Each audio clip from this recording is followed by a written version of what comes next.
KP's Video News, baby. You know what time it is. That's right. It's time for KP's Video News.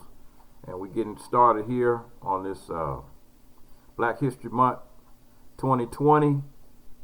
And got to get started here. You know, we got to start doing some good things this month because, as you can see, if you check out the news and you check out the things that are going on in this country and in the world, it's a lot of stuff that are geared toward the outright destruction of the black family. So we got to get busy, try to keep our eyes open and keep our eyes on the prize, you know.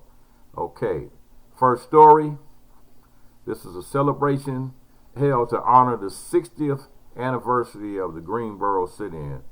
So the Greensboro 4 sit-in touched the entire nation when 4 students from North Carolina A&T State University decided to fight segregation at a local lunch counter. The courage that Joseph McNeil, Ezell Blair, David Richmond, and Franklin McLean displayed 60 years ago, while February 1st is celebrated year after year. I'm just grateful that the sit-in 4 did what they did, said William McKee, a gala attendee. Ezell Blair said he remembers the night before the protest and telling his mother about their idea to sit in at Woolworth lunch counter in downtown Greensboro. She said, "You better sit down and think twice. Do you realize what you're talking about? You guys start something and some people will get hurt and many may even get killed." Joseph McNeil said it was a risk he and his friends needed to take in order to make a change in Greensboro and ultimately all over the world. We hung in there. We learned to turn the other cheek, but we figured it out, and it worked in our favor, and we had people from all walks of life to support the principles. These principles people of all races can still learn from and be inspired to this day. The International Civil Rights Center and Museum honored the sit-in 4 with others like former President Barack Obama, Reverend Al Sharpton, and longtime actor Danny Glover.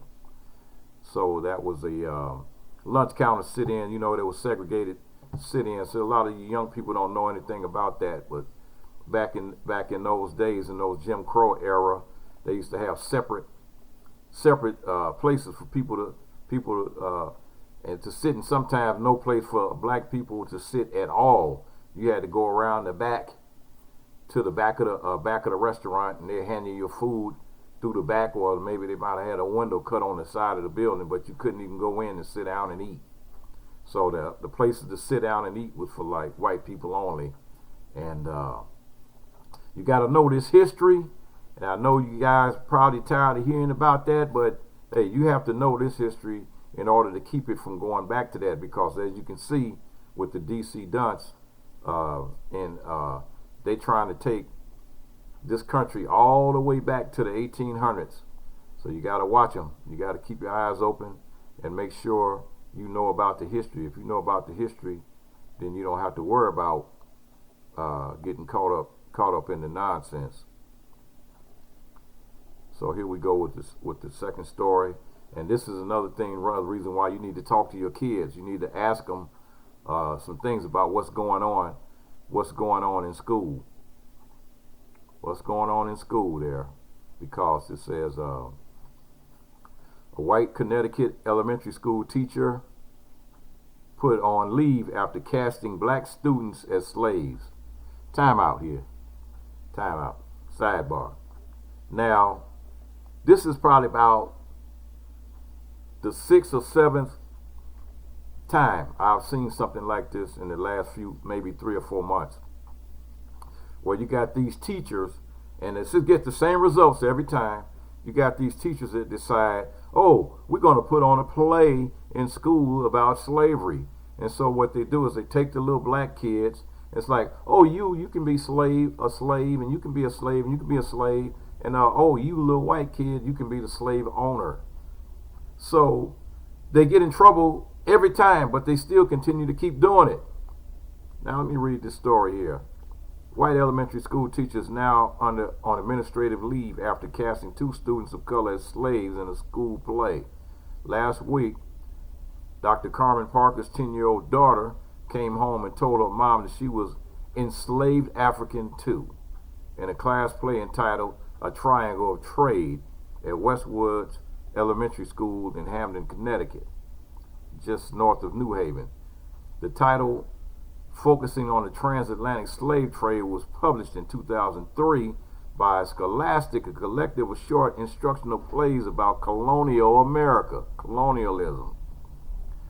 Okay, the scene starts with nameless slaves, 1 and 2, getting pushed towards a ship by a slave owner, and a child is acting as a slave owner, she told.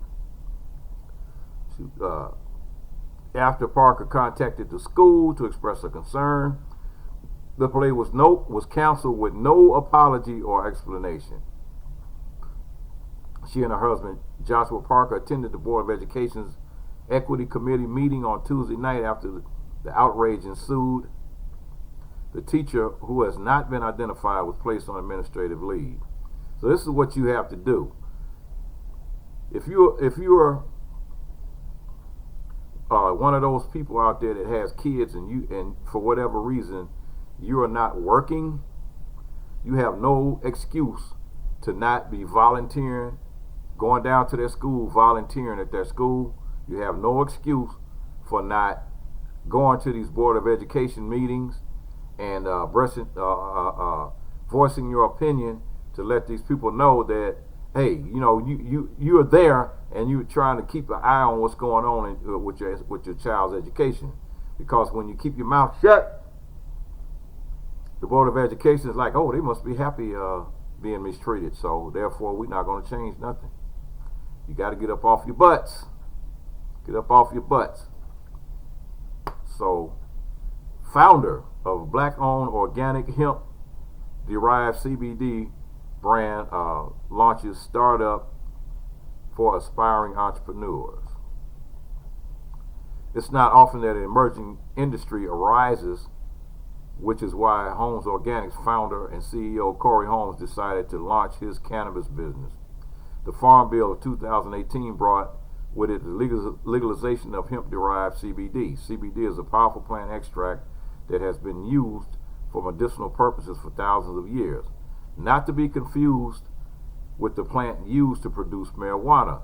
It's a product with all the medicinal benefits of marijuana and zero risk of getting high, making CBD legal in all 50 states. So hemp and marijuana are 2 different things. Hemp does not get you high, marijuana does. I grew up in a poor neighborhood with gun violence, having stress and anxiety as part of my daily life, said Holmes. In college, I suffered from a few football concussions. In 2017, I was randomly shot at while driving, and the PTSD didn't set in until about a year later. Pharmaceuticals were the most common treatment for my symptoms, but they come with harsh side effects and a high risk of addiction. This made side effect free CBD the better alternative, also an option that delivers faster and more powerful results. Holmes started exploring hemp-derived CBD, but quickly found that new product worked. The industry is highly unregulated. Not all products are pure, and quality can vary from one batch to the next. He saw an opportunity to do better, and he jumped in. His products are pure, organic, and processing is fully transparent.